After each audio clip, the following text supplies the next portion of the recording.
So you're at a cafe, you open your laptop, connect to the Wi-Fi and send a message to someone. Maybe it's your accountant, maybe it's your doctor, maybe it's just your friend asking what time you're meeting for dinner.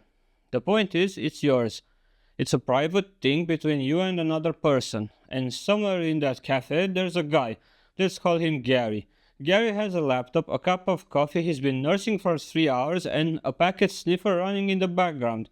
Gary is technically speaking a threat actor. Gary is also technically speaking the exact person that the padlock in your browser is protecting you from. Gary cannot read your message. The padlock works. Gary goes home disappointed. Here's what the padlock doesn't tell you. Gary was never the main problem. Most people have a reasonable mental model of how this works. You send something, it gets scrambled, it travels across the internet in scrambled form. The person on the other end unscrambles it. Private, done. The padlock confirmed it.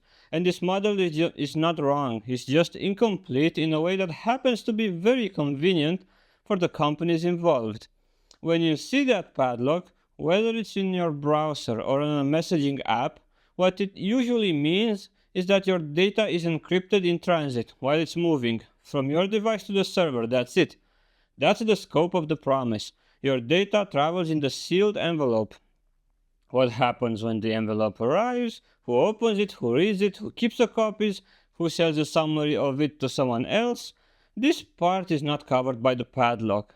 The padlock's job ended at the door. Let's talk about TLS, Transport Layer Security, the thing behind the padlock.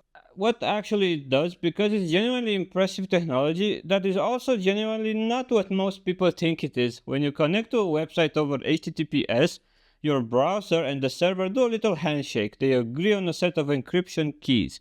Everything that travels between the browser and that server is scrambled using those keys.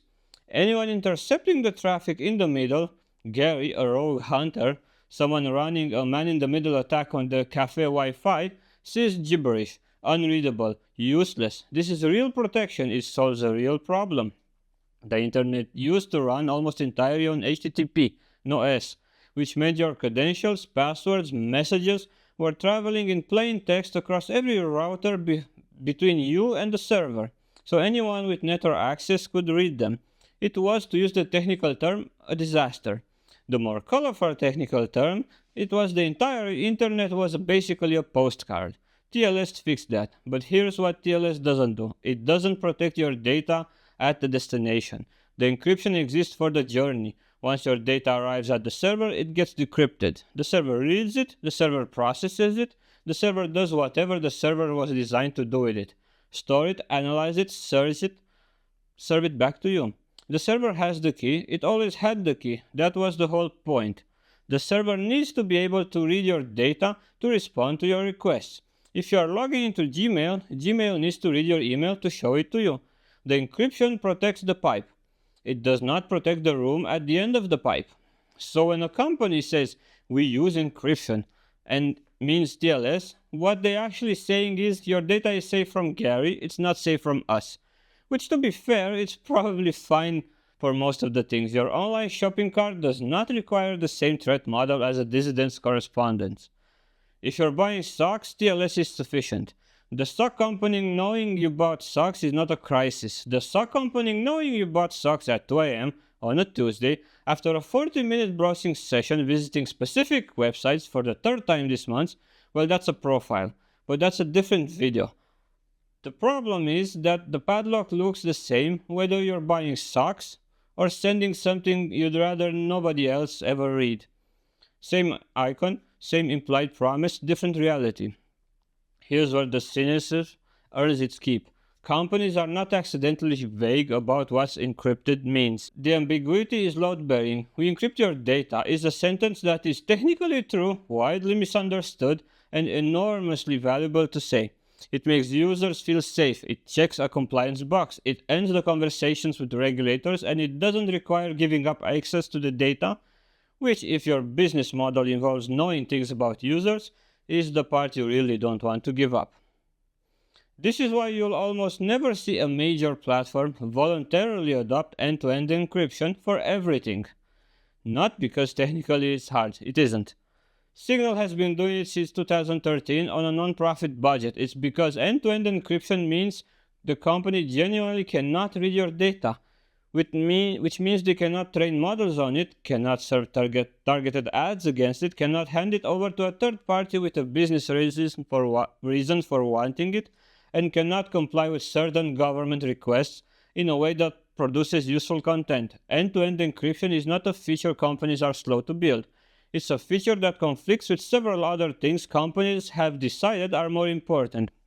So instead you get TLS, which is real, which works, which protects you from Gary, and which, by existing and wearing a padlock, quietly suggests the privacy conversation is settled when it has barely started.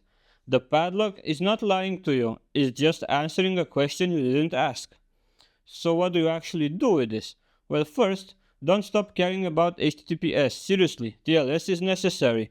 If a website is still running HTTP, leave. That's a different problem, and it's a problem worth avoiding. The padlock matters. It just doesn't mean what most people think it means. Secondly, start asking what happens to your data after it arrives. The relevant questions are, does the company store it? And if so, how? Do they have the keys or do you? Can they read it or can they only route it? These questions have very different answers depending on the service, and most services don't volunteer the answers. You have to look. For email specifically, standard email is not end-to-end encrypted, full stop.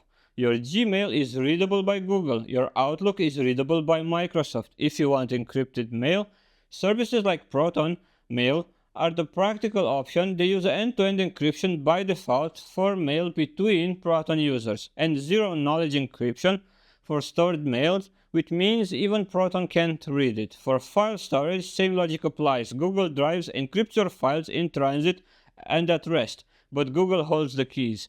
If you want a cloud storage option where the provider genuinely cannot read your files, that's a different architecture entirely, and I'll cover that in the next video in this series.